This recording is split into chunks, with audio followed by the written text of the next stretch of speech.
ఆమె 2 సార్లు already job చేస్తుంటే మరి ఇటువైపు రావాలి ఎందుకు అనుకున్నాం? చిన్నప్పటి నుంచి ఇంట్లోనే ఒక ఇన్స్పిరేషన్. మా గ్రాండ్ ఫాదర్ కే కృష్ణమూర్తి గారు, ఆయన ఐఏఎస్ చేశారు. ఎన్నిసార్లు అడిగినా ఆయన ఎప్పుడు ఇండియా వదిలి రావాలనుకోలేదు. సో ఒక అటెంప్ట్ ఇవ్వు అన్న సెంటెన్స్ చిన్నప్పటి నుంచి ఎక్కడో మైండ్లో ఉండింది. ఫస్ట్ సెకండ్ రాలేనప్పుడు నిరుత్సాహం నిరాశ ఇవన్నీ వస్తుంటాయి. ఆ టైంలో మీకు మోటివేషన్ చేసిన ఎవరు? అమ్మా నాన్న కాకుండా మా ఫ్రెండ్స్, మా బ్రదర్ వెనకాల తిరిగి చూడదు అలా చెప్పేవాళ్ళు. నా సర్వీసెస్లోనే ఎంతమందికో రాలేదు 8, 9, 10 అటెంప్ట్స్కి. సో వాళ్ళని చూసాను కూడా నేను చాలా ఇన్స్పైర్ అయ్యాను. సివిల్స్ ప్రిపేర్ అని వచ్చారు, హైదరాబాద్ ఉన్నారా, అక్కడ నుంచి చేశారు. వెరీ ఆనెస్ట్, మా పేరెంట్స్ చాలా ఖర్చు పెట్టారు నా మీద. ప్రైవేట్ ఇంజనీరింగ్ కాలేజ్కి వెళ్ళడం వల్ల ఎంబీఏ ఇన్ ఇండియా చాలా కాస్ట్లీ ఉంది. సింపుల్గా ఇంకా డబ్బులు ఖర్చు పెట్టించిన తర్వాత నేను అన్నీ వదిలేసి యూపీఎస్సీ ప్రిపరేషన్ అంటే అప్పుడు ప్రిపరేషన్ స్టార్ట్ చేసాం. May 31, 2019. ఇప్పటికి 5 ఏళ్ళు అవుతుంది ప్రిపరేషన్ స్టార్ట్ చేసి. ఆడపిల్లల మధ్యలో మంత్లీ ఇష్యూస్ వస్తుంటాయి. అది ఒక దురాచారంగా చూస్తున్న సమాజం ఇప్పుడు మనం చూస్తున్నాం. దాన్ని కూడా మార్చడానికి మీరు ఏమైనా ప్లాన్ చేస్తారా? అది చెయ్యాలండి. అది ఆ ఎడ్యుకేషన్ అనేది ఒక సెక్షువల్ ఎడ్యుకేషన్. ఇంకా మైండ్ సెట్లో మార్పు ఎలా రావాలి? చాలా మంది చేస్తున్నారు, ఐఏఎస్ ఆఫీసర్స్ చాలా మంచి పనులు చేస్తున్నారు, ఎవ్రీడే న్యూస్ పేపర్లో చూస్తాం. కానీ దీన్ని ఎలా ఇంప్లిమెంట్ చేయాలన్నది కొంచెం చదవాలి. మీరు అనుకున్న గోల్ ప్రకారం తాతగారికి ఇచ్చిన మాట ప్రకారం ఉంటారా, లేదు సిస్టంలో మీరు కూడా పొల్యూట్ అవుతారు? నేను బయట చూసి వచ్చాను. నేను నా శాలరీ చెప్తున్నాను 25 లక్షలు నేను జాయిన్ అయినప్పుడు. నేను ఇప్పుడు కొంటుంటే నాకు ఇంకా చాలా ఎక్కువ వచ్చేది. నాకు ఇవన్నీ కాదు, నేను మంచి పని చేయాలి, ఒక మాట అనుకుని వచ్చాను, మంచి పని చేయాలి.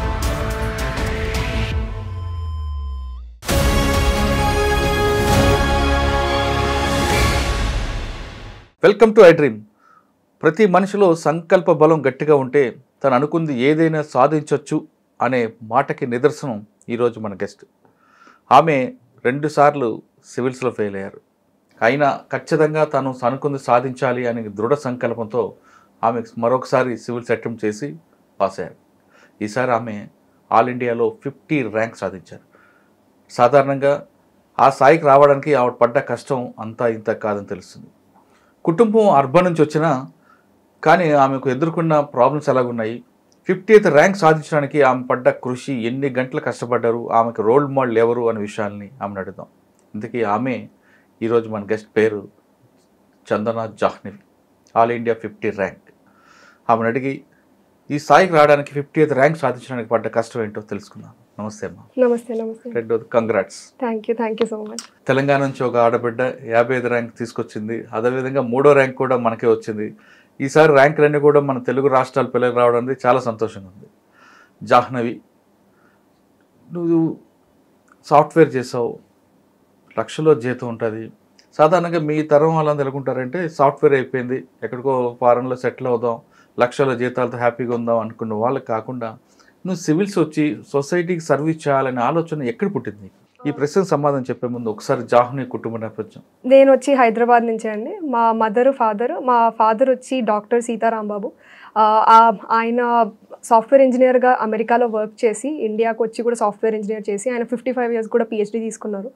అండ్ మా మదర్ కూడా వచ్చి బ్యాచిలర్స్ ఇన్ ఎడ్యుకేషన్ బీఎడ్ చేసి టీచర్ లాగా చేసేవాళ్ళు భారతీయ విద్యాభవన్. దాని తర్వాత యూరో కిడ్స్ ఇట్లా ప్రైవేట్ ప్రీ ప్రైమరీ టీచర్ లాగా పనిచేస్తారు.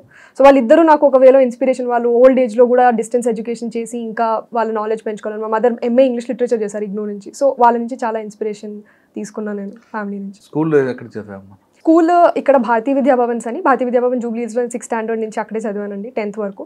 11th and 12th వచ్చి విజయరత్న జూనియర్ కాలేజ్, అది రామయ్య ఎంట్రన్స్ ఎగ్జామ్తో అక్కడ రామయ్యలో వచ్చింది, అక్కడ చదివాను 11th and 12th. Engineering Birla institute of technology Ranchi, bits Ranchi అంటారు. అక్కడ 4 years కెమికల్ ఇంజనీరింగ్ చదివి దాని తర్వాత Indian institute of management Indore నుంచి MBA చేశాను. ఆల్రెడీ జాబ్ చేస్తుంటే మరి ఇటువైపు రావాలి ఎందుకు అనుకున్నావు? దీనికి 2-3 రీజన్స్ ఉన్నాయండి. ఫస్ట్ రీజన్ ఏంటంటే చిన్నప్పటి నుంచి ఇంట్లోనే ఒక ఇన్స్పిరేషన్. మా గ్రాండ్ ఫాదర్ కే కృష్ణమూర్తి గారు, ఆయన IAS చేశారు. ఎన్నిసార్లు మేము అబ్రాడ్లో మా పేరెంట్స్ ఉండి వర్క్ చేస్తున్నా ఆయనని అడిగాం మూవ్ అయిపోండి. మా ఫాదర్కి ఎప్పుడు అది ఉండింది, మా గ్రాండ్ పేరెంట్స్తో ఉండాలి, లాస్ట్ మినిట్ వరకు వాళ్ళని చూసుకోవాలని. ఎన్నిసార్లు అడిగినా ఆయన ఎప్పుడు ఇండియా వదిలి రావాలనుకోలేదు. అది నాకు కూడా ఒక క్వశ్చన్ లాగా ఉండేది, అంత అటాచ్మెంట్ ఏముంది కంట్రీతో అని. అంటే మాకు చిన్నపిల్లలు, మాకు తెలియదు. సో ఆయన ఎప్పుడు రీజన్ చెప్పలే నాకు 2007 ఆయన పోయే వరకు కూడా ఎప్పుడు రీజన్ చెప్పలే. సో ఆ క్వశ్చన్ ఎప్పుడు ఉండేది, అంటే అంత అటాచ్మెంట్ ఏంటి అని. నేను తర్వాత ఆయన చేసిన సర్వీస్ అన్న, ఆయనకి ఈ కంట్రీతో అన్న, స్టేట్తో అన్న ఏ రిలేషన్ ఉంది అన్న ఫ్యాక్టర్ ఎప్పుడు నాకు ఎక్కడ మోటివేషన్ ఉంటుంది. సెకండ్, ఆయన ఒకసారి ఆయనకి 5 children ఉండి 10 grandchildren ఉన్నా నన్ను ఒక్కదాన్నే ఒకసారి అడిగారు, మీరు ఇస్తారా, అటెంప్ట్ ఇవ్వు, నేను నువ్వు అవ్వాలి అని కోరుకోవట్లేదు, నువ్వు ఒక అటెంప్ట్ ఇవ్వు అన్న సెంటెన్స్ చిన్నప్పటి నుంచి ఎక్కడో మైండ్లో ఉండింది చెయ్యాలి అని. కానీ నేను అంత కాన్ఫిడెంట్ లేకుండే. సో ఆయనకి ఎప్పుడు నేను ఎస్ చేస్తానని చెప్పలేకపోయాను. అది కూడా ఒక రిగ్రెట్ ఉండింది, ఆయనకి వెళ్ళే ముందర చెప్పుంటే హ్యాపీ ఉండేవాళ్ళు అన్న సెంటెన్స్తో. థర్డ్ థింగ్ వచ్చి కాన్ఫిడెన్స్ నాకు MBA అక్కడ బిల్డ్ అయిందండి. పబ్లిక్ సర్వీస్ చేయొచ్చు, ఇనిషియేటివ్స్, అక్కడ కొన్ని ప్రోగ్రామ్స్ ఉండే, రూరల్ ఇమ్మర్షన్ ప్రోగ్రామ్ అని. ఆ టైంలో మా ఇన్స్టిట్యూట్ మధ్యప్రదేశ్ గవర్నమెంట్తో టైఅప్ అయి మమ్మల్ని రూరల్ ఇండియా పంపించి 10-15 days అక్కడ ఉండి స్వచ్ఛ భారత్ అభియాన్ వాళ్ళకి చెప్పాలి మేము అక్కడ గ్రౌండ్ లెవెల్లో ఉండి 10-15 days. అంటే ఒఫీషియల్స్ చెప్తున్నది కాకుండా మనుషులు వచ్చి అక్కడ ఉండి వాళ్ళని రోజు 4 o'clock 4:30కి లేచి మమ్మల్ని వెళ్ళి అక్కడ ఫార్మ్స్లో వెళ్ళి చూడమనే వాళ్ళు. వాళ్ళకి ఇది పెద్ద డిసడ్వాంటేజ్ అవుతుంది, మీరు వెళ్ళి చూస్తే అది మార్పు వస్తుంది అని. సో అక్కడ అనిపించింది అవును ఇలాంటివి చాలా చేయొచ్చు ఒక లెవెల్లో. ఇది ఇంకా IAS ఆఫీసర్ అయితే ఇంకా చాలా ఇనిషియేటివ్స్ నేను ఆలోచించగలుగుతాను అన్న దాంతో MBA తర్వాత అనుకున్న ప్రిపరేషన్ స్టార్ట్ చేద్దామని. మీరు వెళ్ళిన ప్రాంతంలో, గ్రామీణ ప్రాంతంలో ఎలాంటి సమస్యలు ఎదురయ్యాయి మీకు? అంటే స్వచ్ఛ భారత్ ఒకటే కాకుండా ఆర్థిక సమస్యలు అవ్వచ్చు, రకరకాలు ఎదురవుతుంటాయి. ఈ మూడిట్లో మీకు బాగా మీ మైండ్లో స్టిక్ అయిపోయింది, మీ మనసుకు నచ్చింది చెప్పండి. ఒక ప్రాబ్లం నాకు అనిపించింది ఏంటంటే అక్కడ డిఫరెన్స్ ఏంటంటే కొన్ని ఇల్లులు దగ్గర ఉన్నాయి, కొన్ని చాలా దూరం ఉన్నాయి. ఆ దూరం ఉన్న ఇల్లులకి వీటికి చాలా డిస్టెన్స్, రూపలు నడుచుకుంటూ వెళ్ళి అది చూసేగానే మనకి ఆ డిఫరెన్స్ అర్థమవుతుంది. ఇది ఏంటిది, వీళ్ళు ఎందుకు ఇంత దూరాలు ఉంటున్నారు, వీళ్ళందరూ అంగన్వాడీ సెంటర్ అన్న హెల్త్ సెంటర్కి ఇంత దూరం ఎందుకు ఉంటున్నారు. ఆ క్వశ్చన్ అంటే నేను అప్పటికి నాకు సోషాలజీ చదవలేదు, ఇవన్నీ తెలియవు నాకు ఎందుకు ఇలా ఉంది అన్నది. అది నేను ఇది బ్రహ్మఖేడా విలేజ్ అని ఉజ్జయిన్ డిస్ట్రిక్ట్ మధ్యప్రదేశ్లో అండి నేను ఉన్న విలేజ్. సో అప్పుడు నాకు అడిగినా నాకు ఎవరు ఆన్సర్ చెప్పలేకపోయారు ఆ విషయం, ఎందుకు ఇలా దూరం ఉంటారు. వాళ్ళ ఇంట్లోకి వెళ్ళినప్పుడు కూడా మనుషులు కొంచెం దూరంగా ఉండడం, ఇవన్నీ ఎందుకు చేస్తున్నారు అన్న ఒక దగ్గర నేను చాలా ఇంపాక్ట్ అయ్యాను. అంటే నేను అక్కడ కూర్చున్నా కూడా నాకు హిందీలో 2-3 చెప్పడం, మేడం మీరు ఇక్కడ కూర్చోవద్దు, మీరు నుంచుని మాట్లాడండి అని. ఎందుకు ఇలా అంటున్నారు అంటే మనం అనుకుంటాం 2020 వచ్చింది, మనుషులు మార్పు వచ్చింది, కానీ చిన్న థింగ్స్ లో ఉన్నాయి డిఫరెన్సెస్. ఇంకా వాళ్ళ ఇంటికి వెళ్ళినా కూర్చోకపోవడం ఇలాంటివి నేను చాలా దూరంగా ఉన్న ఇల్లుల్లో వాళ్ళు చాలా మార్జినలైజ్ ఫ్యామిలీస్ ఉన్నాయండి, ట్రైబల్ ఫ్యామిలీస్. నాకు అర్థమైంది అదే తర్వాత ఇన్నేళ్ళ తర్వాత, కానీ నేను చాలా ఇంపాక్ట్ అయ్యాను. మధ్యప్రదేశ్ ఇండోర్, భూపాల్ ఇవన్నీ కూడా బాగా డెవలప్డ్ సిటీస్. ఉజ్జయిని అంటే అది అమ్మవారి ఉజ్జయిన్ డిస్ట్రిక్ట్ చాలా పెద్ద డిస్ట్రిక్ట్, అది రాజస్థాన్. ఇటువంటి కల్చర్ కనిపిస్తుంది అక్కడ. నాకు తెలిసి నేను ఉజ్జయిని బ్యాడ్ నేమ్ చేయాలని కాదండి, నాకు తెలిసి వాళ్ళు చిన్న థింగ్స్, నేను అంటే అంత పెద్దగా మాట్లాడలేదు, కానీ ఇట్లాంటిది నాకు అనిపించింది నా మైండ్లో. వాళ్ళు నాకు ఏం చెప్పలేదు, అక్కడ ఉన్న ఫ్యామిలీస్ ఏమనలేదు, నాకు ఇంటరాక్షన్లో అనిపించింది ఎందుకు వీళ్ళు దూరం ఉంటున్నారు. ఓకే సరే, ఫస్ట్ క్వశ్చన్ వీళ్ళు ఎందుకు దూరం ఉంటున్నారు, సిటీ మధ్యలో ఇల్లులు ఉన్నాయి, వాళ్ళ ఇల్లులు ఎందుకు దూరం ఉన్నాయి, అక్కడ ఎందుకు అలా వీళ్ళకి ఎందుకు దొరకట్లేదు, వీళ్ళు ఎంత నడుచుకుంటూ వెళ్ళాలి, అంత దూరం ఎందుకు వెళ్ళాలి. ఆ క్వశ్చన్ ఎక్కడో నాకు చాలా ఇంపాక్ట్ చేసింది. అంటే అక్కడ అది కాకుండా ఇది కాకుండా ఉమెన్ వాటర్ తీయడానికి ఎంత దూరం నడిచేవాళ్ళు. అక్కడ కూడా మేము ఎన్నిసార్లు అడిగినా మీరు ఎక్కడి నుంచి వాటర్ తెస్తారంటే ఒకటే సోర్స్, అది ఎక్కడో కార్నర్ పంచాయత్ సర్పంచ్ భవన్ ఎక్కడుందో అక్కడ ఉంది, అక్కడ వరకు నడుచుకుంటూ వెళ్ళి వాటర్ తీయడము, లైన్లో నుంచోవడం, ఇది కూడా నేను అనుకున్నా ఎందుకు అంటే. నేను మాట్లాడుతున్న 2019, ఇప్పుడు 5-6 ఏళ్ళు అయిపోయాయి, చాలా చేంజ్ అయ్యాయి, నేను హోప్ చేస్తున్నాను. బట్ ఆ చిన్న థింగ్స్ మనం చాలా చేయొచ్చు ఇంకా ఇలాంటి ఏరియాస్లో. ఇలాంటిది ఒక్క స్టేట్ కాదు, ఇండియా మొత్తము, అక్కడ కాశ్మీర్ నుంచి కన్యాకుమారి ఎన్ని విలేజెస్ ఇట్లాంటి ప్రాబ్లమ్స్ ఫేస్ చేస్తున్నాయన్న అర్థం చేసుకోవడమే నాకు అది చాలా. దాని సొల్యూషన్ మీలాంటి వాళ్ళు వస్తే ఖచ్చితంగా, అంటే ఎక్కువ పెద్ద లెవెల్లో, ఇప్పుడు నేను ఆ విలేజ్ చిన్నగా నేను చేయగలుగుతాను, కానీ పెద్ద లెవెల్లో ఏమైనా తీసుకురావాలంటే ఒక ఇండియన్ అడ్మినిస్ట్రేటివ్ సర్వీస్ అన్న వీటిల్లో కొంచెం పాలసీ లెవెల్లో ఆలోచించి ఇలాంటివి ఒక ఫాస్ట్ ట్రాక్ లో చేంజ్ చేయొచ్చు అని నేను బిలీవ్ చేస్తానండి. ఓకే, అప్పుడు మీకు బలంగా నాటుకుందా? అదే సివిల్స్ ప్రిపేర్ అవుతూ వచ్చారు, హైదరాబాద్లో ఉన్నారా, అక్కడ నుంచి చేశారు? ఫస్ట్ క్యాంపస్ ప్లేస్మెంట్ తీసుకున్నానండి. వెరీ ఆనెస్ట్, మా పేరెంట్స్ చాలా ఖర్చు పెట్టారు నా మీద. ప్రైవేట్ ఇంజనీరింగ్ కాలేజ్కి వెళ్ళడం అన్న, ఎంబీఏ ఇన్ ఇండియా చాలా కాస్ట్లీ అండి, అంత సింపుల్ కాదు. సో ఇన్ని లక్షలు ఖర్చు పెట్టాక నాకే మోరల్లీ అనిపించింది, ఇలా నేను ఇంత డబ్బులు ఖర్చు పెట్టించిన తర్వాత నేను అన్ని వదిలేసి యూపీఎస్సీ ప్రిపరేషన్ అంటే నాకే ఎక్కడో మోరల్లీ రెస్పాన్సిబుల్. ఇంకా సరే జాబ్ చేస్తూ చేద్దాం, ఒక బ్యాకప్ ఉంటుంది అని జాబ్ తీసుకున్నాను. సాఫ్ట్వేర్ కాదండి, అది మేనేజ్మెంట్, Big 4 అని, డెలాయిట్ ఫర్మ్. సో అది ఆడిట్, టాక్సేషన్, కన్సల్టెన్సీ కన్సల్టెన్సీ గవర్నమెంట్కి ఇలాంటివన్నీ ఇస్తుంది. సో అలాంటి దాంట్లో వర్క్ చేశాను 14 months. అప్పుడు ప్రిపరేషన్ స్టార్ట్ చేశాను May 31st, 2019. ఇప్పటికి 5 ఏళ్ళు అవుతుంది ప్రిపరేషన్ స్టార్ట్ చేసి. సో అక్కడ స్టార్ట్ చేశాను ప్రిపరేషన్ అనేది. ఆప్షన్ ఏం తీసుకున్నారు? సోషాలజీ తీసుకున్నాను. ఎందుకు 40 గ్రూపులు ఉంటుండగా ఇది ఎందుకు తీసుకున్నారు సోషాలజీ? అదే అండి, నేను మీకు రీజన్ చెప్పాను కదా, అది నేను చాలా మంది అడిగా ఇలాంటి క్వశ్చన్, నాకు ఆన్సర్ చెప్పండి ఎందుకు అవుతుంది ఇది అసలు అంటే చాలా ఆ క్వశ్చన్ కి అది అక్కడ ఉంటే ఆ ఎక్స్పీరియన్స్ లో అర్థమవుతుంది ఎందుకు ఈ డిఫరెన్స్ ఉంది అన్నది. సో వాళ్ళు అన్నారు నువ్వు సోషాలజీ తీసుకో, నీకు అనుకుంటున్న ఫ్యాక్టర్తో నీకు బాగా అండర్స్టాండ్ అవుతుంది అని. సో అక్కడ ఆ ఫ్యాక్టర్తో, అది కాకుండా కూడా నేను చాలా మంది టాపర్స్ అప్పటికి చూశాను. సో సోషాలజీ నుంచి IAS సృష్టి జైన్ దేశ్ముఖ్ మా ముందర ఇయర్ సో టాప్ 5 టాప్ 4 లో కొడుతున్నారు సోషాలజీ. మధ్యలో కొంతకాలం పబ్లిక్ అడ్మినిస్ట్రేషన్ కూడా వచ్చింది కదా, హిస్టరీ కూడా వచ్చింది కదా, మరి రెండు పక్కన పెట్టి ఇదే పెట్టుకున్నారా? అంటే మీకు కావాల్సిన సబ్జెక్ట్ నాలెడ్జ్ వస్తుందనా? అలా కూడా కాదండి, నేను జాబ్ చేశాను. సో నాకు ఏమనిపించింది అంటే ఒక సిలబస్ నాకు ఇంట్రెస్ట్ ఉన్నది. పబ్లిక్ అడ్మినిస్ట్రేషన్ చాలా వాస్ట్ సబ్జెక్ట్ అండి, అది జాబ్ చేస్తూ చేయడము అనేది కొంచెం కష్టము. అది దానికి 3-4 ఏళ్ళు మనుషులు ఎఫర్ట్ పెట్టి మాస్టర్స్ చేస్తారు. హిస్టరీ కూడా అలాంటిదే అండి, కొంచెం స్ట్రాంగ్ ఇంట్రెస్ట్ ఉండాలి. నాకు జనరలిస్ట్ ఇంట్రెస్ట్ ఉంది హిస్టరీలో, కానీ ఆ లెవెల్లో డెప్త్లోకి వెళ్ళి చదివే ఇంట్రెస్ట్ లేకుండా. సో నాకు సోషాలజీలో ఉండింది అది. సో నేను అందుకే తీసుకున్నాను సోషాలజీ. తీసుకున్నారు, స్టార్ట్ చేశారు. ఫస్ట్ అటెంప్ట్ లో రాలేదు, ఫస్ట్ అటెంప్ట్ లో కూడా వచ్చిందండి నాకు. 3 attempts లో వచ్చాయి సర్వీసెస్. అంటే అనుకున్న IAS రాలేదు, ఆవేలో ఫెయిల్ అయ్యాను కానీ బట్ 3 attempts నాకు సర్వీసెస్ వచ్చాయి. 3 attempt లో కూడా 3 attempts లో సర్వీసెస్ వచ్చాయి. సోషాలజీ 3 attempts సోషాలజీ, 3 attempts లో ఒక డిఫరెంట్ సర్వీస్ వచ్చింది. ఇండియన్ కార్పొరేట్ లా సర్వీస్ వచ్చింది. Second Indian revenue service income tax. Third IAS వస్తుంది అంటే IAS కోసం మీరు 2 attempt వదులుకున్నారు. అంటే రాసి వాటిలో ట్రైనింగ్ కూడా చేశాను నేను. ట్రైనింగ్ చేసి మూవ్ అయ్యి ఇప్పుడు IAS వస్తుంది అంటున్నాను నేను. ఇంకా అవ్వలేదండి, అది రావాలి.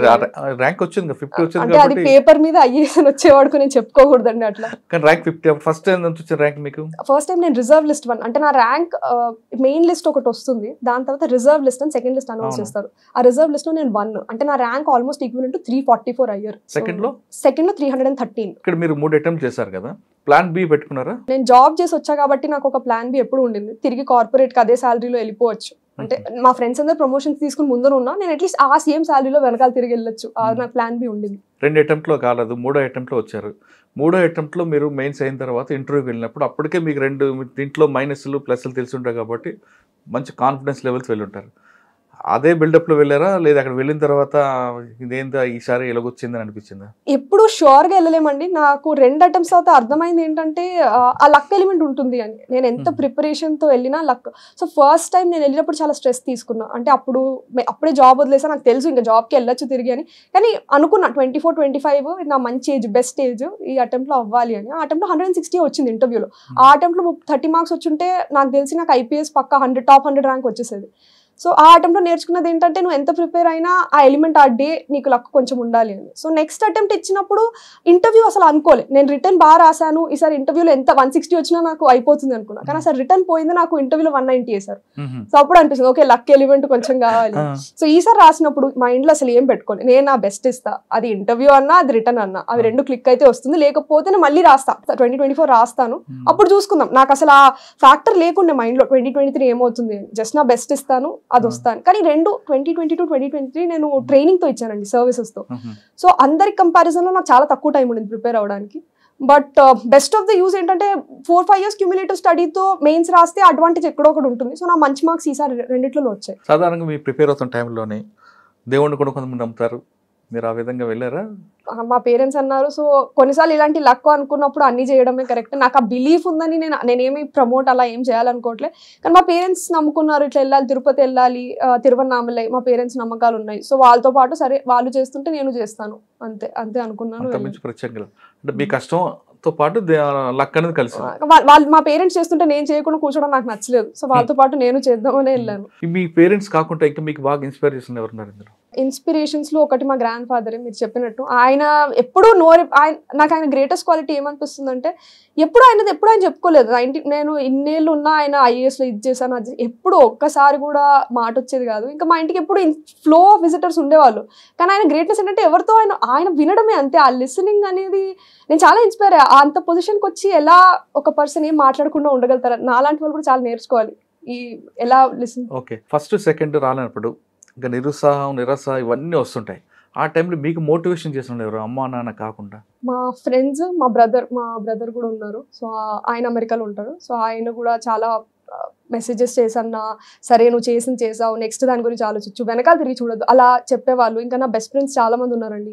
ఇన్ని చదువుకున్న ఇన్ని ఏళ్లలో ప్రతి కాలేజ్ నుంచి ఒక ముగ్గురు ఇద్దరు నా సర్వీసెస్లోనే ఎంతమందికో రాలేదు 8th 9th అటెంప్ట్స్కి. సో వాళ్ళని చూసన్నా కూడా నేను చాలా ఇన్స్పైర్ అయ్యాను. అమ్మా నాన్న అంటే మీకు చదువులో సపోర్ట్ చేస్తున్నారు, వీళ్ళు కాకుండా కొంత బంధువులు ఉంటారు, ఇంకేం చదువుతాలే పెళ్లి చేసుకుందాం అన్న వాళ్ళకి ఏం సమాధానం చెప్పారు? థ్యాంక్ఫుల్లీ మా పేరెంట్స్ ఎప్పుడు నా వరకు రానివ్వలేదు. సో అది వచ్చినా కూడా మా పేరెంట్స్, మా మదరే ఆ 1991 27కి చేసుకున్నారు. సో నా దగ్గర ఎప్పుడో సెంటెన్స్ రెడీగా ఉండేది. సపోజ్ వాళ్ళు నా దగ్గర ఏమన్నా, వాళ్ళు ఎప్పుడు అనలేదు, ఈ రోజు వరకు ఆ మాట రాలేదు. సో మా మదరే లేట్ చేసుకున్న 95లో, అంటే నేను ఎప్పుడు అది కోరిలేట్ చేస్తాను. 95లో 27 చేసుకుంటే నేను ఇక్కడ 35 చేసుకోవాలి. చంద్రన ఎప్పుడు పెళ్లి చేసుకుంటారు? ఇవన్నీ ఇప్పుడు ఆలోచించలేదండి. ఇన్ని రోజులు ఎగ్జామ్ గురించి నేను మొన్న లాస్ట్ ట్యూస్డే వరకు కూడా నెక్స్ట్ అటెంప్ట్కి ఎలా చదువుకోవాలని ఆలోచించా. 50 చూసిన తర్వాత కూడా నాకు అది మైండ్లో సెట్ కాలే, ఇంకోసారి రాయట్లేదు నేను. సరే, ఇప్పుడు మీరు కలెక్టర్ అనుకుందాం, మీ గోల్ ఉంటుంది, మీరు ఆల్రెడీ రూరల్ పని చూసారు. స్కిల్ డెవలప్మెంట్కి ఎక్కువ ప్రయారిటీ ఇస్తారా, రూరల్ డెవలప్మెంట్కి ఇస్తారా, ఉమెన్ ఎంపవర్మెంట్కి ఇస్తారా, లేదు కరప్షన్ పూర్తి నిల్ కరప్షన్కి ఇస్తారా? నాకు తెలిసి 4కి 4 ప్రయారిటీస్ అవుతాయండి. కానీ ఇది ప్రతి డిస్ట్రిక్ట్ వాళ్ళ డిస్ట్రిక్ట్ ప్రాబ్లమ్స్ చూడాల్సి ఉంటుంది.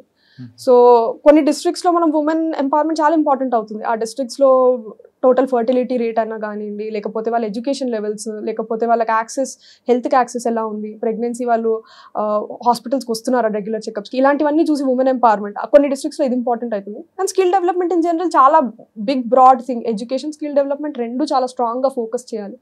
రూరల్ డెవలప్మెంట్ అనేది ఓవరాల్ ఇవన్నీ ఎడ్యుకేషన్, స్కిల్ డెవలప్మెంట్ ఇవన్నీ కలిపి వస్తే రూరల్ డెవలప్మెంట్ బాగా అవుతుంది. సో నా ఫోకస్ అన్నిట్ల మీద ఉంటుంది, కానీ స్పెషల్ ఫోకస్ నా ఒపీనియన్లో ఉమెన్ ఎంపవర్మెంట్, స్కిల్ డెవలప్మెంట్, ఈ రెండు నాకు ఫోకస్ ఏరియాస్ ఉండాలని నేను అనుకుంటాను. ఇది కాకుండా ఇప్పుడు కేరళ లాంటి స్టేట్ ఎగ్జాంపుల్ తీసుకొని 100% అమ్మాయిలందరూ కూడా చదువుకోవాలి, జీరో ఎడ్యుకేట్ చేయాలి అనేది కంకణం కట్టుకుంటారా మీరు? చాలా మంచి మోడల్ అసలు చదవడానికి. ఎలా వాళ్ళు ఒక్క రోజులో చేయలేదు, ఓవర్ 30 40 50 ఇయర్స్. అది మీలతో స్టార్ట్ చేస్తే ఎప్పటికైనా అది కరెక్ట్. అది నాకు తెలిసి నేను ఇప్పుడు ట్రైనింగ్ చేసి అర్థం చేసుకుని గ్రౌండ్ లెవెల్ నిటిగ్రిటీస్ ఎంత డిఫరెంట్ ఉంటాయి, మన ఓన్ దాంట్లో ఎట్లా మనం బిల్డ్ చేయొచ్చు ఇలాంటివి అనేది నేను చూద్దాం అనుకుంటున్నాను. చందన గారికి ఒక గోల్ ఉంది, ఏదో ఒక రంగంలో మీరు ఇక్కడ పనిచేసి వచ్చిన తర్వాత మీ మార్కెట్ కనపడాలంటే మీ దగ్గర సార్ నాది ఫస్ట్ థింగ్, నా పేరుతో ఏ మార్క్ నాకు వద్దండి. అది సస్టైనబుల్ ఉండాలంటే నా పేరుతో రాకూడదు, అది ఆ డిస్ట్రిక్ట్ వాళ్ళ పేరుతో రావాలి. అది నేను వెళ్ళిన తర్వాత కూడా టీం వర్క్ తో అంతే, ఆ టీం పేరుతో, అది ఆ డిస్ట్రిక్ట్ పేరుతో, ఇంకెవ్వరు మా పేర్లు ఎవరు రావద్దు, ఆ టీం పేరు ఉంటే చాలది. అది అట్లా కంటిన్యూ అవ్వాలని నేనేమనుకుంటా అంటే గర్ల్ చైల్డ్ ఎడ్యుకేషన్, ఇది నా ఒపీనియన్ లో చాలా మంచి, చాలా స్ట్రాంగ్ గా ఉండాలి, ముందరికి వెళ్ళాలి. ఇది కాకుండా మీరు మధ్యప్రదేశ్ చూసిన సంఘటనలు అక్కడక్కడ ఎదురయ్యాయి అనుకోండి, దాన్ని ఎలా మీరు షార్ట్అవుట్ చేస్తారు? ఒక రోజు 2 రోజులు కాదు, కొన్ని తరాలుగా నడుస్తుంది. దాన్ని తీయాలంటే రూట్స్ వెళ్ళాల్సి వస్తుంది, ఎడ్యుకేటెడ్ చేయాల్సి వస్తుంది. ఇవన్నిటి కూడా మీ దగ్గర ప్లాన్ ఉందా? అంటే వీటికి చిన్న first short term goals, middle term goals, long term goals అలా చేసుకోవాలి. షార్ట్ టర్మ్ గోల్స్ ఏంటంటే నేను చూసిన కొంతమంది IAS ఆఫీసర్స్ ఇలాంటి వాటికి చేయడానికి వాళ్ళ ఇంట్లోకి వెళ్ళి అక్కడే తినేసి వచ్చి అక్కడ పని చేస్తున్న ఆఫీసర్స్కి అనిపించాలి, ఓకే పెద్ద ఆఫీసరే వెళ్ళి ఇలా చేస్తున్నారు, వాళ్ళు ఇలా నిలబడుతున్నారు, మనం ఎందుకు చేయలేము, అందరం కరెక్ట్ ఒకటే కదా అని. సెకండ్ థింగ్, ఇప్పుడు చాలా మంది ఏం చేస్తున్నారు, ట్రాన్స్పోర్ట్ అన్న సైకిల్స్ ప్రొవైడ్ చేయడం అన్న, ఛత్తీస్గఢ్ లాంటి స్టేట్స్ లో ఇలా కార్నర్ హౌస్ సైకిల్స్ ఇస్తున్నారు. అమ్మాయిలకి చాలా ఇంపార్టెంట్ అవుతున్న కొద్ది. ఇలా కాకుండా వాళ్ళకి స్పెషల్ యాక్సెస్, ఇప్పుడు అన్ని ఇక్కడ రిసోర్సెస్ ఉంటే మనం ఒక శాటిలైట్ సెంటర్ లాగా అక్కడ ఓపెన్ చేయడం, హెల్త్ కేర్ సెంటర్ అన్న అలా. సో 2 ప్లేసులు మనకి వీళ్ళు ట్రావెల్ చేయక్కర్లే అంత, వాటర్ కూడా అక్కడ పెడితే ఇక్కడ కూడా. సో ఇలా ఒక డెవలప్ చేసి, ఇంకోటి కనెక్టివిటీ, ఇదంతా ఏరియా ఫుల్ కనెక్టివిటీ, మధ్యలో ఏం లేదనుకోండి, అక్కడ ఎక్కువ మందిని పాపులేట్ చేయడం అన్నా, లేకపోతే గవర్నమెంట్ ఏమన్నా ఒక పార్క్ లాగా క్రియేట్ చేయడం అన్న, కామన్ పూల్స్ రిసోర్సెస్ లాగా ఇలాంటివి కొన్ని చేసి వాళ్ళని ఇది కంబైన్ చేసేయాలి. అది ఆ హోల్ లాగా చేసిన తర్వాత అది మిడిల్ టర్మ్ గోల్ ఉంటుంది. లాంగ్ టర్మ్ గోల్ ఎడ్యుకేషన్, మీరు చెప్పినట్టు స్కూల్లో ఒక చైల్డ్ వెళ్ళిన తర్వాత పేర్లో సర్నేము ఇలాంటివన్నీ కాకుండా, నేను చాలా మందిని చూస్తున్నాను ఈ మధ్య, జస్ట్ ఒక నేమ్ ప్రజ్ఞ అంతే, సపోజ్ నేను ఒక ఎగ్జాంపుల్ ఇస్తున్నా, అలాంటి పేర్లు చాలా రావాలి. అంటే ఇప్పుడు ఆ సర్నేమ్ తో చెప్పకూడదు. అంటే నా ఒపీనియన్ లో అది ఫస్ట్ ఆ చైల్డ్ కి పడిపోయే ఫస్ట్ సీడ్ అక్కడ ఉంటుందని అనుకుంటా. మేము స్కూల్కి వెళ్ళినప్పుడు మేము మా మదర్ ఫాదర్ ని అడిగేవాళ్ళం, మాది చెప్పండి మాకు ఎందుకు లేదు అని. మా పేరెంట్స్ ఫస్ట్ నుంచి నమ్మారు, వాళ్ళకి లేవు ఇలాంటివి. సో అది ఇంపార్టెంట్. ఒక ఆల్ఫాబెట్ మీరు పెట్టుకోండి, కానీ ఇంకెవరికి తెలియక్కర్లే ఏంటి అని. అది నేను చాలా స్ట్రాంగ్ గా బిలీవ్ చేస్తాను. స్కూల్ సిస్టమ్ లో నేను ప్రమోట్ చేయాలి అంటే అది ఫస్ట్ నా చైల్డ్ తో నేను చేయాలనుకుంటా. వాళ్ళకి ఒక పేరు పెట్టి అంతే, ఆ ముందర లేదు వెనకాల లేదు. ఇది కాకుండా చైల్డ్ ఉమెన్ అన్నారు కాబట్టి ఆడపిల్లల మధ్యలో మంత్లీ ఇష్యూస్ వస్తుంటాయి, అది ఒక దురాచారంగా చూస్తున్న సమాజం ఇప్పుడు మనం చూస్తున్నాం. దాన్ని కూడా మార్చడానికి మీరు ఏమైనా ప్లాన్ చేస్తారా? దీని గురించి చాలా నడుస్తున్నాయండి. లీవ్స్ అంటున్నారు కొన్ని ప్లేసుల్లో, లేకపోతే ఎడ్యుకేషన్, వాళ్ళకి ఫస్ట్ శానిటరీ ప్యాడ్స్ దొరకాలి ఇలాంటివి.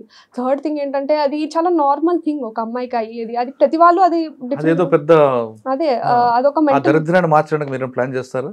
అది చెయ్యాలండి. అది ఆ ఎడ్యుకేషన్ అనేది ఒక సెక్షువల్ ఎడ్యుకేషన్, ఇది చాలా normal process of a women. ఆమెకి పెయిన్ ఉంటే మనము ఎలా స్కూల్లోనే డీల్ చేయగలగాలి, లేకపోతే తనకి శానిటరీ ప్యాడ్స్ అన్నా, మంచి వాష్రూమ్స్ అన్నా ఎలా ఉండాలి, ఇంకా మైండ్ సెట్ లో మార్పు ఎలా రావాలి అన్నది ఇంపార్టెంట్. మైండ్ సెట్ మారాలి. అదే అంటే ఉంది నాకు, కానీ దాని కూడా నేను చాలా చదవాలండి. చాలా మంది చేస్తున్నారు, ఐఏఎస్ ఆఫీసర్స్ చాలా మంచి పనులు చేస్తున్నారు, ఎవ్రీడే న్యూస్ పేపర్ లో చూస్తాం, కానీ దీన్ని ఎలా ఇంప్లిమెంట్ చేయాలన్నది కొంచెం చదవాలి. చైల్డ్ ఉమెన్ గురించి చెప్పారు. నెక్స్ట్ స్కిల్ డెవలప్మెంట్, మీరు అక్కడ కూడా గట్టిగా వెళ్తారా? అది అగైన్ మీకు చెప్పినట్టు డిస్ట్రిక్ట్ టు డిస్ట్రిక్ట్ వేరీ అవుతుంది. అది డిఫరెంట్ యాక్షన్ ప్లాన్స్తో చేస్తున్నారు. కొన్ని కోఆపరేటివ్స్తో స్కిల్ డెవలప్మెంట్ అన్నా, లేకపోతే కొన్ని ప్లేసుల్లో ఆర్ట్ తీసుకుని డయింగ్ ఆర్ట్, మధుబని ఆర్ట్ బీహార్లో, అట్లాంటి వాటిల్లో స్కిల్ డెవలప్మెంట్ చేసి ఉమెన్కి ఇవి ఇచ్చి ఎక్స్పోర్ట్ చేస్తున్నారు మధుబని ఆర్ట్స్. అట్లాంటి ప్రతి డిస్ట్రిక్ట్కి ఒక ఇది ఉంటుంది. ఇక్కడ మన దగ్గర తెలంగాణ తెలియా రుమాల్ ఉంది, ఇప్పుడు తెలియా రుమాల్కి జిఐ ట్యాగ్ వచ్చింది. ఇలాంటివి మనం ఎలా డెవలప్ చేయొచ్చు? అది ఒక తెలియా రుమాల్ అనేది ఒక హ్యాండీక్రాఫ్ట్ కూడా అవ్వచ్చు, ఒక టెక్స్టైల్ కాకుండా. ఆ డిజైన్ని మనం ఎలా పాపులరైజ్ చేయొచ్చు, ఇంకా ఎలా కమర్షియల్ వైపు తీసుకెళ్తారు అంటే ఆ వేలో అలా స్కిల్ డెవలప్ అయ్యేది చాలా ఇంకా పొటెన్షియల్ ఇంక్రీజ్ అవుతుందని నేను అనుకుంటా. ఎక్స్పోర్ట్ అనే మార్కెట్ వచ్చినా, లేకపోతే ఇక్కడ one district one product malls లాగా వస్తున్నాయి, యూనిటీ మాల్స్ అని అంటున్నారు. అలాంటివి చాలా ఇంపార్టెంట్. మా ప్రోడక్ట్ ఇది అవ్వాలి, దాంతో ఆ ఆర్ట్ కూడా at the same time save అవుతుంది, ఇంకా మనుషులకి లైవ్లీహుడ్ కూడా పెరుగుతుంది. And most of them are marginalize communities అనమాట. అంటే ఉమెన్ ఎంపవర్మెంట్ కి మీరు ఎక్కువగా ఉమెన్ ఎంపవర్మెంట్ అని కాదు, మార్జినలైజ్ కమ్యూనిటీస్ కూడా చాలా మంది ఉన్నారు ఇలా. సో ఉమెన్ ఎంపవర్మెంట్ దాంట్లో చాలా బిగ్ పార్ట్ ఆఫ్ ఇట్. కానీ ఆ ఆర్ట్ అన్నీ కలిపి వచ్చినవైతే సస్టైనబుల్గా అన్నీ ఒకసారి మనం ట్యాకిల్ చేస్తున్న వాళ్ళం అవుతాం. అంటే మీరు కలెక్టర్గా ఉన్నప్పుడు అందరినీ ఒకేలా చూడాలి కదా, ఒక ఉమెన్ చూపిస్తే మెన్.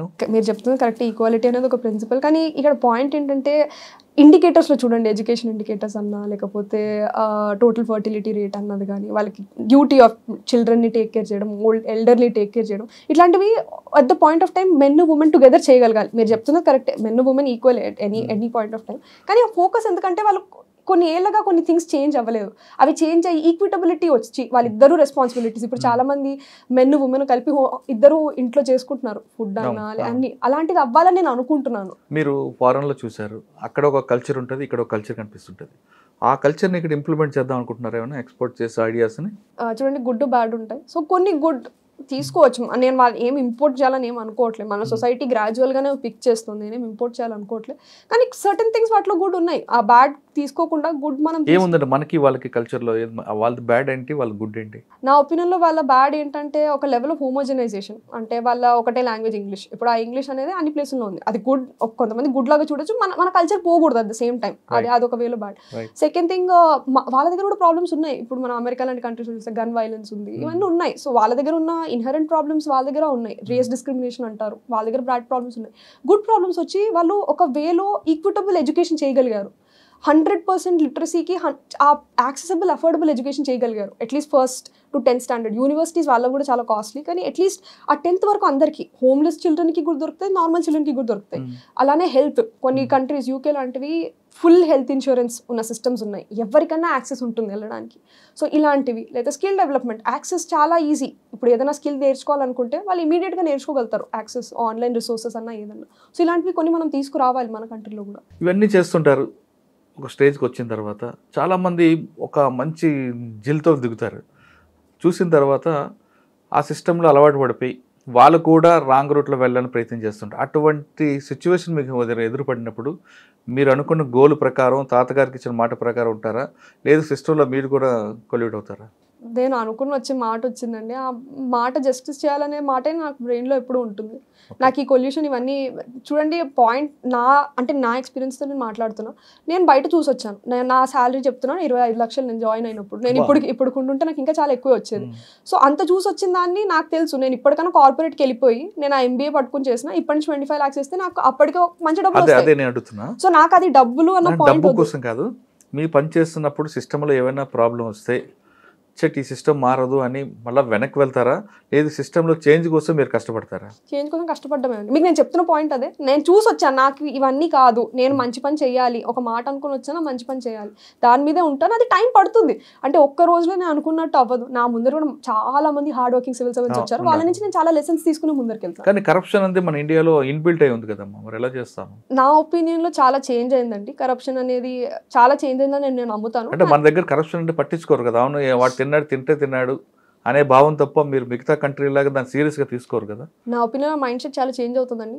ఎప్పుడైతే సిటిజన్స్కి అవేర్నెస్ వచ్చిందో, ఎప్పుడైతే ఫోన్స్ వచ్చాయో, సోషల్ మీడియా వచ్చిందో, నాకు తెలిసి అది చాలా చేంజ్ అవుతుంది. ఇంకా నెక్స్ట్ 5-6 years కూడా మీరు ర్యాపిడ్ చేంజ్ చూస్తారు. మనుషులంతా అకౌంటబుల్ అవుతారు. ఇప్పుడు నేను చేస్తున్న తప్పు ఉంది, మనుషులు చూసారంటే ఏంటి అన్నది వస్తుంది. సో నేను నమ్ముతా చాలా చేంజ్ వస్తుంది ఆ మ్యాటర్లో. అంటే మీకు ఆ కాన్ఫిడెన్స్ ఉందండి? నాకు ఆ కాన్ఫిడెన్స్ ఉందండి. రైట్, వెరీ గుడ్, అలాగే ఉండాలి. అయితే ఉమెన్ గురించి తీసుకుందాం. చాలామంది సూసైడ్ చేసుకుంటారు. 10th ఫెయిల్ అయ్యావనో, ఇంటర్మీడియట్ ఫెయిల్ అయ్యావనో, వాళ్ళకేం చెప్తారు? అదేవిధంగా భర్త వేధించాడనో, అత్తమ్మ వేధించాడనో ఉమెన్ సూసైడ్ చేసుకుంటారు. ఈ రెండు డిఫరెంట్ రీజన్స్. వాళ్ళకి ఏం చెప్తారు? స్టూడెంట్ సూసైడ్స్కి మనం కోటాలో ఎక్కడైనా చూసినా ఆ ప్రాబ్లం ఏమొస్తుందంటే ఎక్స్పెక్టేషన్స్. ఫస్ట్ ఏమో స్టూడెంట్ వాళ్ళ మైండ్లో పెట్టుకుంటారు ఎక్స్పెక్టేషన్స్, మా పేరెంట్స్ నా నుంచి ఇంత ఎక్స్పెక్ట్ చేస్తున్నారని. సెకండ్ పేరెంట్స్ చెప్పగలగాలి, నీ నుంచి నాకు ఎక్స్పెక్టేషన్ కాదు, నేను ఇన్ని లోన్స్ పెట్టి ఇలా పంపించి నేను చదివిస్తుంది, నువ్వు మంచి చేయగలగాలని. నువ్వు ఈ రోజు అక్కడ ఎకో సిస్టమ్ ఎందుకు రావట్లేదు అనుకుంటున్నారు? అది నాకు తెలిసి కాంపిటీషన్ అండి. ఇండియాలో అలాంటి కాంపిటీషన్ ఉంది. అంటే అన్హెల్దీ కాంపిటీషన్ కదా అది. ఇప్పుడు మీ ఫ్యామిలీ తీసుకోండి ఎగ్జాంపుల్. మీరు 2 సార్లు ఫెయిల్ అయినా, అదే మిస్ అయినా అనుకున్న గోల్, మీ ఫాదర్ మదర్ మీకు ఎక్కడ కూడా డిస్టర్బ్ చేయకుండా చదివించారు. అదే యాటిట్యూడ్ అనేది చాలా మంది తక్కువ వస్తుంది. లేదు పక్కింటోడు చదివాడు నువ్వేందుకు చదవట్లేదు అని ఈ కంపారిజన్ అనేది ఉండబట్టే కదా పిల్లల్లో ఆత్మహత్యకి దారితీస్తుంది అనుకోవచ్చా? అదొక రీజన్ అయి ఉండొచ్చు. బట్ నాకు తెలిసి మోస్ట్ ఆఫ్ ద టైమ్స్ మన ఇండియన్ పేరెంట్స్ చెప్పరండి అఫెక్షన్, నువ్వు మీతోనే ఉన్నాము ఆ సెంటెన్స్ వాళ్ళ యాక్షన్స్లో చూపించాలనుకుంటారు కానీ వర్డ్స్లో చెప్పరు. So most of the time ఆ చిల్డ్రన్ అది వినరు ఆ వర్డ్.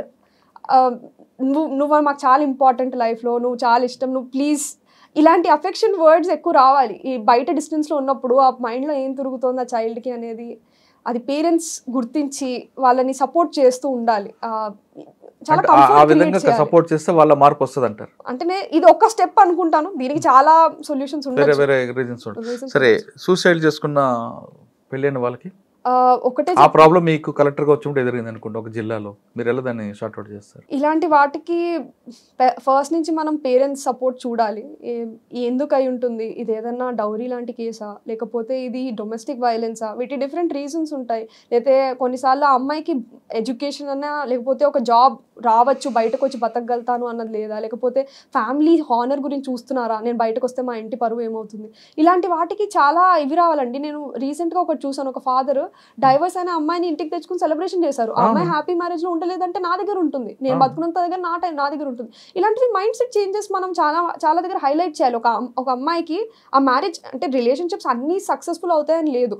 పేరెంట్స్ కూడా ఫస్ట్ ఆలోచించి పెళ్లి చేయాలి. సెకండ్ టైం అది వర్క్ కానప్పుడు ఆ అమ్మాయి చెప్పుకుని బయటకు వచ్చేదాకా ఉండాలి. చెప్పిన సంఘటన చెప్పారు, డైవర్స్ తీసుకొచ్చిన కూతురికి స్వాగతం పలికాడు తండ్రి అని. కానీ కొంతమంది దాన్ని వ్యతిరేకిస్తున్నారు. కన్న తండ్రులు ఎప్పుడు కూడా ఆ విధంగా చేస్తే అమ్మాయి ఎప్పుడు కూడా భర్తతో గొడవ పడుతుంది, సర్ది చెప్పి పంపడం అనేది మంచిది కదా అని కొంతమంది ఆ సబ్జెక్ట్ని వ్యతిరేకిస్తున్నారు. మీరేమంటారు? చూడండి, ఇది అన్ని కేస్ టు కేస్ వస్తాయండి. అంటే ఈ కేసులో నేను చదివింది ఏంటంటే ఆ అమ్మాయి అక్కడ అన్హ్యాపీగా ఉండింది, ఇంకా కంటిన్యూ అవ్వలేదు అన్నప్పుడు వాళ్ళ పేరెంట్స్ సపోర్ట్ చేయాలి. నువ్వు మా ఇల్లు ఉంది, నాది ఒక సేఫ్ హౌస్, నువ్వు రావాలి తిరిగి అంటే రావాలి. ఎట్ ద సేమ్ టైం ప్రతి గొడవకి ఇలా ఉంటే మనం ఎక్కడైనా కొంచెం కాంప్రమైజ్ ఉంటుంది లైఫ్లో. అన్ని మనం అనుకున్నట్టు జరగవు. అంటే నేను ఇంకా మ్యారీడ్ కాదు, నాకు ఈ ప్రాబ్లమ్స్ రాకూడదని కోరుకుందామండి అటువంటి ఇష్యూస్. కానీ మీరు కలెక్టర్గా ఉన్న టైంలో మీకు ఇందాక ఒక క్వశ్చన్ అడిగా, ఇటువంటి సూసైడ్కి దీనికి మీరు అన్నట్లుగా వాళ్ళ ఎడ్యుకేషన్ తీసుకొచ్చి వాళ్ళ ఫ్యామిలీ రిలేషన్ మార్చడం చూస్తారా, లేదు ప్రతి మహిళ ఆమె కాళ్ళ మీద నిలబడే విధంగా ఫైనాన్షియల్గా స్ట్రాంగ్ ఉంటే, ఒకవేళ భర్త లేకపోయినా నాకేంటి, నా పిల్లల్ని నేను పోషించగలను అనే కాన్ఫిడెన్స్ లెవెల్ తీసుకొస్తారా? అదే ఎకనామిక్ ఎంపవర్మెంట్ మేజర్ అండి. అంటే దాంట్లో జాబ్ ఇప్పించడం అన్నా, లేకపోతే ఫస్ట్ ఇనీషియల్గా వాళ్ళ దగ్గర ఏమీ లేనప్పుడు ఆ స్టేజ్ని మనం సపోర్ట్ చేయగలగాలి. ఇప్పుడు గవర్నమెంట్ స్కీమ్స్ ఉన్నాయి, అలా ఉజ్వల అని ఉంది, లేకపోతే స్వాదర్ గ్రహ అని ఒక స్కీమ్ నడుస్తుంది. ఇలాంటి వాటిలో ఫస్ట్ వాళ్ళు వచ్చి ఉండొచ్చు. ఇలాంటి కేసులు అప్పుడు ఉండి కొన్ని పీరియడ్స్ ఆ చిల్డ్రన్ని తీసుకుని ఉండి అక్కడ కొంచెం సెటిల్ అయ్యి ఓ స్కిల్ ట్రైనింగ్ లాగా ఏదైనా చేసి దాని తర్వాత మూవ్ అయ్యి జాబ్ చేయొచ్చు. ఇది చాలా ఇంపార్టెంట్. వాళ్ళకి ఆ కాన్ఫిడెన్స్ రావాలి, మేము ఇలా వచ్చేసిన సపోజ్ హౌస్లో ఇలాంటి సిచ్యువేషన్ లేదు, మేము ఒక పూర్ ఫ్యామిలీ నుంచి వస్తున్నాము, ఇలా గవర్నమెంట్ గవర్నమెంట్ సపోర్ట్ చేస్తుంది మిమ్మల్ని కొన్ని నెలలు, మీరు దాని తర్వాత అన్నా మీరు నెల దక్కుని మీ జాబ్ మీకు వచ్చి మీ పిల్లల్ని మీరు చూసుకోగలిగేట్టు ఉండాలి లాంగ్ రన్ లో అన్నది మీ ఆలోచన. సరే ఒకసారి వెనక్కి వెళ్దాం. మీరు ఐఏఎస్ మీద ఎందుకు ఫోకస్ చేశారు, ఐపీఎస్ మీద ఎందుకు చేయలేదు? అంటే రెండు చాలా మంచి సర్వీసెస్ అండి, రెండింటికి స్కోప్. ఐపీఎస్ అంటే లా అండ్ ఆర్డర్, ఐఏఎస్ అనేది కొంచెం ఓవర్ లాంగ్ రన్ చాలా జనరలిస్ట్ ప్రొఫైల్, మీరు శానిటేషన్ నుంచి హెల్త్ ఎడ్యుకేషన్ ఎక్కడైనా చేయొచ్చు. సో ఇది ఒక ఇన్స్పిరేషన్ ఉంటుంది. అంటే నేను చదివిన ఎడ్యుకేషన్ అన్న, నేను 10th క్లాస్లో కూడా ఆల్రౌండర్. నేను బుక్స్ చదివేదాన్ని, మ్యూజిక్ పాడేదాన్ని, డాన్స్, ఒలింపియాడ్స్ని అన్నీ చేసేదాన్ని. నేను బెస్ట్ ఆల్రౌండర్ కూడా స్కూల్లో. అంటే నేను అన్నిట్లోనూ బెస్ట్ కాదు అసలు, కొంచెం కొంచెం కొంచెం కొంచెం అంటే just above average in everything. So అలా అదే నేను 11th అన్న, నేను ఇంజనీరింగ్కి వెళ్ళినప్పుడు కూడా మ్యూజిక్ క్లబ్ అన్న, debating club, quizzing club, news and publication society, అంటే చిన్న డిఫరెంట్ యాక్టివిటీస్. నాకు అలా టైం ఎడ్యుకేషన్ అంటే నేను ఎడ్యుకేషన్లో కూడా అకాడమిక్స్ వెరీ గుడ్, నేను వన్ ఆఫ్ ద టాప్. అన్నిటితో పాటు ఎడ్యుకేషన్ బాగుండాలి. ఇలానే ఎంబీఏకి వెళ్ళినప్పుడు కూడా ఇదే చేశాను నేను, అక్కడ కూడా ప్లేస్మెంట్స్ చూసుకోవడం అన్న. సో ఎంబీఏ కూడా నాకు జనరల్ మేనేజ్మెంట్, అంటే ఒక హెచ్ఆర్ కాదు, ఒక ఆపరేషన్స్ కాదు, ఒక మార్కెటింగ్ కాదు, అన్ని కలిపి చేయాలని. ఆప్షనల్స్ని ఎలా తీసుకున్నా కూడా, సోషాలజీ కూడా ఒక జనరలిస్ట్ సబ్జెక్ట్. సో నా ఫోకస్ అంతా జనరలిస్ట్ అవ్వాలి, ఒక స్పెషలైజేషన్ కాకుండా జనరలిస్ట్ వర్క్ ప్రొఫైల్ నాకు ఉండాలి అని కోరుకుని నేను ఐఏఎస్ అనుకున్నాను. జర్నలిస్ట్ కూడా అవ్వచ్చు కదా, ఎప్పుడైనా వస్తే ఎంఏ చేస్తానేమో అండి. అంటే నేను చాలా ఓపెన్ ఉన్నాను ఇలాంటి ఐడియాస్కి. అంటే ఐపీఎస్ అయి ఉంటే మీకు డైరెక్ట్ పబ్లిక్తో ఇంటరాక్ట్ ఉంటుంది. అక్కడ ఒక అమ్మాయికి కానీ అబ్బాయికి కానీ అన్యాయం జరిగితే మీరే డైరెక్ట్ డీల్ చేయొచ్చు కదా. కానీ ఐఏఎస్ అనుకుంటే ఒక స్టేజ్లో ఆగిపోతుంది కదా. నా ఒపీనియన్లో ఐఏఎస్ అనేది ఆగిపోతుంది, అది ఆ పాలసీ సెట్టింగ్లో ఇంకా ఎక్కువ ఆలోచిస్తుంది. అంటే ఇప్పుడు కలెక్టర్ వరకు మీకు పబ్లిక్తో ఇంటరాక్ట్ ఉంటుంది, తర్వాత క్రమేపీ తగ్గిపోయి వస్తుంది. కానీ ఐపీఎస్ అనుకుంటే మీరు ఫస్ట్ ఏఎస్పీ దగ్గర నుండి సిపి వరకు మీకు ఎక్కడో పబ్లిక్తో ఇంటరాక్ట్ అవుతారు కదా. అది కూడా కరెక్టే అండి, అంటే అది కూడా ఒక మంచి ఆపర్చునిటీ. అంటే వచ్చుంటే నేను ఐపీఎస్ కూడా తీసుకుని చేసేదాన్ని, కానీ నాకు ఐఏఎస్ వచ్చింది కాబట్టి మోర్ దెన్ సాటిస్ఫైడ్. ఫైనల్గా చెప్పండి, ఇప్పుడు వస్తున్న జనరేషన్లో అందరూ కూడా ఐఏఎస్ అవ్వాలి, ఐపీఎస్ అవ్వాలి అనుకుంటారు, కానీ దేవుడు దండం పెడతారు, చదవకుండా ఉంటారు ఒకరు. కొంతమంది ఆ ట్రస్ట్కి భయపడిపోయి కొంతమంది ఆగిపోతుంటారు. కొంతమంది రాలేదు కదా అని ఇన్సల్ట్ ఫీల్ అయ్యి రకరకాల స్టెప్స్ తీసుకుంటారు. ఈ 3 కేటగిరీ ఉన్న వాళ్ళకి మీరు ఇచ్చే మెసేజ్? కేటగిరీస్ నాకు సరిగ్గా రిజిస్టర్ కాలేదు, కానీ ఫస్ట్ కేటగిరీ ఏంటంటే ఎవరు అనుకుంటారు దానికి పని చేయరు అనేది. దానికి గుర్తుపెట్టుకోవాలండి, అది పని చేయకపోవడం అనేది డిఫరెంట్ రీజన్స్ కావచ్చు. ఇప్పుడు 11th and 12th standard person చదవడం మొదలెడితే ఐఏఎస్ ఐపీఎస్కి నా ఒపీనియన్లో అది లాంగ్ డ్రాన్ ప్రాసెస్, ఆ మోటివేషన్ సస్టైన్ చేయడం కష్టం. అదే ఒక బ్యాచిలర్స్ వచ్చి ఫస్ట్ సెకండ్ ఇయర్లో మీరు బుక్స్ తీసుకుని చదివితే మీకు కంటిన్యూస్గా చేయగలుగుతారు. అలానే 11th and 12th చేసిన వాళ్ళు కూడా ఉన్నారు. కానీ నా ఒపీనియన్ కొంచెం అవగాహన, మీరు కొంచెం కానీ చిన్నప్పటి నుంచే కొన్ని corporate schools foundation IAS civils course అని వ్యాడ్లు ఇస్తుంటారు. కొంతమంది తల్లిదండ్రులు నా పిల్లలు చిన్నప్పటి నుంచి అవ్వాలి అని పంపిస్తుంటారు. వాళ్ళకి మీరు ఏం చెప్తారు మరి? నా ఒపీనియన్ వద్దండి అట్లాంటివి. చిన్నపిల్లలు వాళ్ళు ఎంజాయ్ చేయాలి. ఒక ఎడ్యుకేషన్ అనేది ఒక బుక్స్ చదువుతుంటే రాదు, అది 10 మందితో మాట్లాడి, 10 ఫ్రెండ్స్ ఉండి, డిఫరెంట్ యాక్టివిటీస్ చేసి, వీటితో వచ్చే ఎడ్యుకేషన్ అది మనం బుక్స్తో ఎప్పుడూ ఇది చేసుకోలేము. సో ఈ జనరేషన్ పేరెంట్స్కి నేను ఐఐటి జేఈ అన్నా, నీట్ అన్నా, ఇదన్నా నేను సజెస్ట్ చేసేది అదే. వాళ్ళకి ఆ ఎడ్యుకేషన్ అనేది అది హోలిస్టిక్ ఉండనివ్వండి, వాళ్ళు డిఫరెంట్ యాక్టివిటీస్ చేయగలగాలి, వాళ్ళకి ఆ స్కోప్ ఉండాలి. ఏది చేసినా ఆ క్రియేటివ్ యాక్టివిటీస్తో చేసి వచ్చే ఆ మైండ్ డెప్త్ అనేది, ఆ కాన్సన్ట్రేషన్ అనేది చాలా డిఫరెంట్. ఇప్పుడు డాన్స్ యాక్టివిటీకి వెళ్ళినా, జిమ్కి వెళ్ళినా పిల్లలు నేర్చుకుంటుంది ఇంకోటి, దాంతో ఆ స్ట్రెస్ అనేది చాలా పోతుంది. ఇలాంటి యాక్టివిటీస్ నేను చాలా ప్రమోట్ చేస్తాను. పేరెంట్స్ ఇప్పుడు ఒక ఫ్రేమ్లో పెట్టారు కదా, మా పిల్లలు, మా పక్కింటి వాడు ఇది చదివాడు కానీ నువ్వేదే చదవాలి, మా బంధువులు కలెక్టర్ అయ్యాడు నువ్వే అవ్వాలి, ఈ ప్రెజర్ని వాళ్ళని ఎలాగ ఓవర్కమ్ చేయాలి మరి? ఇది అంటే పేరెంట్స్ వైపు నుంచి కంపారిజన్ మానాలా, లేదా పిల్లలకి ఫ్రీడమ్ ఇచ్చి చదివించాలా? రెండు, మీరు చెప్పినట్టు ఈ రెండు జరగాలి. ఫస్ట్ పేరెంట్స్ కూడా ఆలోచించాలి, అంటే ఎందుకు నా డ్రీమ్ వీళ్ళు చేయాలి, నేను చేయాల్సింది ఏంటి, వీళ్ళ డ్రీమ్లో నేను సపోర్ట్ చేయగలగాలి. ఇలాంటివి ఎన్ని స్టోరీస్ వస్తున్నాయి. పేరెంట్స్ వెనకాల నిలబడి నువ్వేం చేస్తావు అంటే మేము అది సపోర్ట్ చేస్తాము, అది ఏదో అవసరం లేదు, అది నార్మల్ ఫోటోగ్రఫీ అవ్వచ్చు, అలాంటివి చాలా రావాలి. పేరెంట్స్ అలాంటి పేరెంట్స్ మనం ప్రమోట్ చేయాలి, ఇలా ఆలోచించే parents. At the same time children కూడా వాళ్ళ ఏది యాక్టివిటీ ఉందో వాళ్ళు కాన్ఫిడెంట్గా నేను ఇది చేస్తాను, నేను దీంట్లో సక్సీడ్ అవుతా, ఇది చేస్తే నా కాన్ఫిడెన్స్తో పేరెంట్స్కి 10 సార్లు 20 సార్లు వినకపోతే 30 సార్లు చెప్పగలిగినప్పుడు పేరెంట్స్కి కూడా కాన్ఫిడెన్స్ వస్తుంది, ఆ చైల్డ్ కాన్ఫిడెన్స్ చూసి. సో ఇద్దరు సైడ్లో అది రావాలి. వస్తే మన సొసైటీ చాలా బెటర్ అవుతుందండి. ప్రతి డిఫరెంట్ ఫీల్డ్స్లో మన చాలా మంది ఉన్నారు, చాలా టాలెంట్ పైకి వస్తుంది. కేవలం సివిల్స్ ఒకటే కాదు, మనిషి బతకాలంటే అంతే సివిల్స్ ఒకటే కాదండి. నేను నా ఒపీనియన్లో ఇప్పటికి కూడా యూపీఎస్సీ ఒక ఎగ్జామ్, అది నాకు రాకపోయినా డిఫరెంట్ అవెన్యూస్ ఉన్నాయి. సివిల్ సొసైటీలో చేయగలిగే, ఒక మంచి సిటిజన్గా చేయగలిగే చాలా ఉన్నాయి. నేను ఐఏఎస్ కన్నా నాకన్నా మంచి సివిల్ సొసైటీలో వర్క్ చేస్తున్న వాళ్ళు నాకన్నా చాలా బాగా చేయగలుగుతారు లైఫ్లో. ఇది నేను నమ్ముతాను నిజంగానే. ఒక మనిషి ఎదగాలంటే కేవలం సాఫ్ట్వేర్ సివిల్సే కాదు అంటున్నారు జాహ్నవి. ఆమె చెప్తున్నట్లుగా ఒక మనిషి పిల్లలకి ఏమి కావాలో వాళ్ళకి ఇష్టమైన పని చేయించండి, పక్క వాళ్ళతోనో ఎదురు వాళ్ళతోనో పిల్లలకి కంపేర్ చేసి వాళ్ళ మీద ఒత్తిడి తేవద్దంటూ చందన చెప్తున్నారు. చందన జహారితో ఇదే ఎక్స్క్లూజివ్ ఇంటర్వ్యూ. వచ్చే వారం మరో గెస్ట్తో మళ్ళీ కలుద్దాం. అంతవరకు నమస్తే. థ్యాంక్ యూ అమ్మా. Thank you. Thank you all the best. మంచి పేరు తెచ్చుకో. థ్యాంక్ యూ అండి.